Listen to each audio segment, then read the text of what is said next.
Hi, this is Daniel Breton from Montreal Auto Prix Hybrid Electric Division. Tonight we're going to talk about range. A lot of people seem to be confused about range, how much range you should get, how much range they do get, the official range estimation from the EPA. And so we're going to talk about this with Yannic Asselin, which is well known in the old world of electromobility, you know. And Yannic is going to talk about, first of all, his experience with the Chevy Bolt. Hi, Yannic. Hi. So, when you have a Chevy Bolt, you're supposed to get 383 kilometers of range, according to the EPA. But, because there's a but, what does the EPA say? How do they calculate the range? The EPA calculate the range. They're doing 50% on the road, 50% in town, okay, and 45% on the road. Okay. So they're going to make, I don't know how many travel they're going to try, 10, 20, 15 times, I don't know, okay. But they're going to take all the average of they are doing with that, and they're going to say that car is going to do 383 clicks, okay. But just like you said, yeah, we have a but, okay. In winter time, you're going to have less because of the heating system, okay. In the summertime, you're going to have more. And depending if you're doing more on the road drive or more in town drive. So if you do more city driving. Yeah, city driving, yeah. Okay, if you do more city driving, you get more range, which is absolutely the opposite of when you get a gas car. Because when you get a gas car, you take more gas in the city and you take less gas on the road, which is the opposite of an electric car. So when you say 283 kilometers, it means 55%. In the city, 45% on the road. So it means that normally you should get an average of more than 383 kilometers if you do a lot of driving in the city, and less than 383 kilometers if you do a lot of driving on the highway. But there's also the fact that it depends on how you drive. The same as with a gas car. If you drive like a nut, you know, if you deliver pizza, for instance, not to mention any names, it means that normally, because you drive in a more aggressive way, you're going to get less range. And if you're smooth on the pedal, like Jacques Duvel said, it's like if you had an egg between the pedal and your feet. Between the pedal and your foot, then you're going to get more range. Yeah. But there's also many other factors. First of all, we're talking about winter and summer. So there's a big difference because, as you were saying, the heater takes a lot of energy from an electric car. But there's a way to compensate for that, which is called preheating. Could you tell me a bit about that? Yeah, what we call preheating is you're just remote starting the car, okay? So when we are preheating... Remote starting when the car is plugged to the charger. That's what I was trying to say. So when the car is plugged on the house, okay, you're going to take the energy from the house to heat the car, heat the battery. Okay, so when you're gonna get on the car is going to be already warm. Okay, the battery is going to be already warm when you have a liquid cooling system or liquid heating system, just like on the Bolt. Okay, so you didn't take any energy from the battery, so that's how you can get a maximum range on the winter time. Yeah. Okay, because you're preheating the car. Okay, just like you said, don't drive like a nut. Don't drive in a way that's always going up and down with the pedal. So you have to be stable. And with the heating system, don't put it at high. Don't put it at 30 degrees. Just put it where you're comfortable. Okay? Because in the wintertime, you have boots, you have your coat, just put it at 21. Heating seat. Heating seat, yeah. Just put it at 21, 22 degrees. You're going to be comfortable. Even if it's minus 30 outside, you're going to be comfortable. If it's minus 30 outside, you won't put your house at 30 degrees. You're going to put at 20, 21. The car is going to be the same thing. Just do the same thing, okay? And you got to have the maximum range when you're going to drive. That's all the little tricks that you can have a maximum range on the winter driving. Okay. Now, if you go with a Chevy Spark like this one, my girlfriend and I used to have a Chevy Spark that we drove for a whole winter, and we got between, I'd say, 85 to 110 kilometers of range. Okay, so worst case scenario, 85 kilometers of range. But nevertheless, some people got 60 kilometers of range, and even less than that sometimes. And I was always surprised to see that people had really bad range with some cars where I could get some good range. Well, never I mean, never mind. I mean, I'm used to driving electric cars. Some people are not used to driving electric cars, and they drive electric cars like they drive their old gas car. And that's, to me, that's a mistake, because there are some little tricks to learn, like the preheating. But if somebody is used to drive in an aggressive way with a gas car, and they start driving in an aggressive way with their electric car, they're not going to get a good range, especially with a car with so little range. Yeah. Okay. If we go to a Tesla Model 3 now, what's really peculiar about the Tesla Model 3 is the fact that, contrarily to a vehicle like the Chevy Bolt or the Hyundai Kona or the Kia Niro, which they have an estimated range of 383 kilometers for the Bolt, 385 kilometers for the Niro, and 416 kilometers for the Kona. But when we tested those cars in the summertime, a few months ago, we got between 475 and 490 kilometers of range, which is a lot more than the estimated average range of these three cars. On the other hand, the Tesla Model 3 could hardly get the estimated range of 386 kilometers in the summer. There seems to be a way that Elon Musk has been able to calculate the way that the range is going to be tested with the EPA to get the maximum amount of estimated range, but it's hard for people who have Tesla Model 3s to get that range, or to get a little more than that range. And to me, that's really peculiar. That's really a Tesla thing. I don't know what to make of it, but it's something that people owning Tesla sometimes can have a little deception, because they see that if you choose between a Model 3 like a Short Range Plus and a Bolt or a Kona or a Niro, they get more range in the summer with those three cars than the Model 3. What do you say about that? The only thing I can think about it, all the other manufacturers beside Tesla are, I will say, did they put the numbers lower than they're really thinking? Or But these are tests made according to the standards of the EPA. Yeah. So are you saying they're more conservative? Maybe, I don't know. Or at the end, maybe all the cars calculating the range that you're gonna do.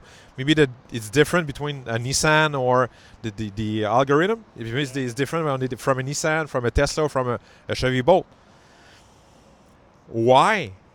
I don't really have any answer for that part. Well, I mean, one good answer is the fact that a Tesla Model 3 Short Range Plus has a smaller battery than the Bolt, than the Kona, and the Niro. It's a bit because they won't say the size of the battery, but it's estimated between 50 and 53 kilowatt hours, while the others, it's 60 kilowatt hours for the Bolt 2019, or the Niro and the Kona have 64 kilowatt hours. So it's smaller, obviously, but since it's very efficient, it can get a range of up to 386. But you get a lot more from a Bolt, a Niro, and a Kona than a Tesla Model 3. Another thing I wanted to talk about is the precision of the gasometer. Okay, and that's where we're going to talk about the Nissan Leaf, especially the first generation. A lot of people have been confused and deceived, and sometimes even stranded on the road with a Tesla, with a Leaf of the first generation, because the gasometer was really not very precise, and it's led to some anxiety. Let's put it that way. Okay.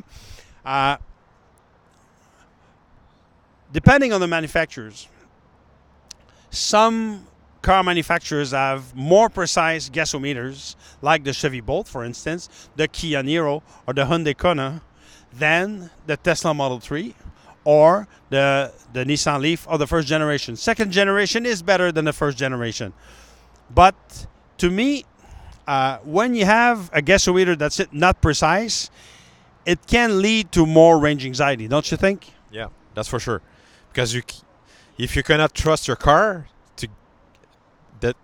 you're thinking that you're going to do 400K, and you're not doing that because it's lower or whatsoever, if you cannot trust that number there, that's for sure there's going to be an anxiety for that part. Okay, I think that's good with the Bolt, because on the Bolt you have a maximum, a minimum, and you have the average you're going to do. Okay, yeah. So when you're driving the car, you're seeing a little Yeah, no, that's it's a little line. It's gonna go up. It's gonna go down. Okay, so when's you're gonna go up? I say, oh, I'm gonna do more than the average here. That's I don't know 375, whatever. Okay, oh, I'm gonna do around the maximum is I don't know 430. Oh, I'm gonna do around 430. Or if you're driving somewhere because you're driving too fast, or you're driving There's a lot of wind. a lot of wind, or you're driving in the mountains, whatever, you're gonna see the little dot, the little line is gonna be yellow. It's gonna be go down. Yeah. So you're gonna do. Oh, I'm gonna do the minimum. Yeah. That's a good thing for that car. Yeah. Okay, that's the only car that has that. So, but it's the precision of the gasometer. Okay. But actually, it's the same with gas cars as well. I mean, I remember we're standing right now at 5600 Metropolitan East Boulevard at Montreal Auto Prix Hybrid Electric Division. And believe it or not, my first brand new car was a Ford Tempo 1984. And the car that I had before that, a big Pontiac, when the gauge for the amount of gas that was left in the car, when it said empty, I had pretty much, I'd say 50 kilometers left of gas, of range, you know. So when I exchanged my big Pontiac for the little Ford, when it said empty, well, actually it was empty. So I got stranded right here on Metropolitan Boulevard, and I had to push the car for about half a kilometer to the gas station. So whether it's a gas car or an electric car, it's the same. Some car manufacturers are more precise with their gasometers, and some are less precise. Same, yeah, yeah. So how the engineer are calculating the algorithm behind the computer. Only the engineer can answer that question. Why that car is better than the other one? Yeah. That's the algorithm. So, but there's always a certain amount of uncertainty. I remember once I was on the La Violette Bridge in Trois-Rivières, and I was driving. I was testing the new Smart Electric Drive 2018, and then it said I was going up the bridge, and it said 15 kilometers of range left, and when I got on top of the bridge, it said nothing, 0. So I didn't know if I had 1 kilometer left, 0 kilometers left, or 20 kilometers left. I had no idea. So I just hoped that I would get to Rouler Électrique, where I could meet Sylvain Juteau and plug the car. But that's really stressful. So if we, in conclusion, okay, if you want to make sure that you get the most range possible, first of all, don't drive like a nut. If you can drive 100 kilometers an hour, 105 kilometers an hour, it's ideal. Okay?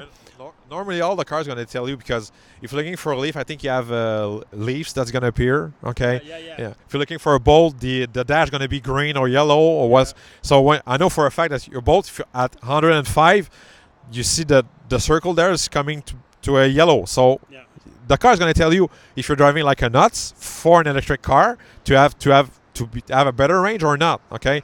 So don't drive like a nut. Exactly. Don't drive like a nut. Don't drive too fast. Don't drive too aggressively.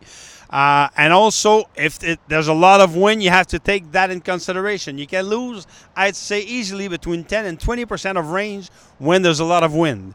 When it's cold, preheat the car. It's very important. Then you're going to get more range, because you're going to get your energy from the house instead of getting it from the battery when you leave. The cars are going to be already warm. It's going to be defrosted. So it's a lot better.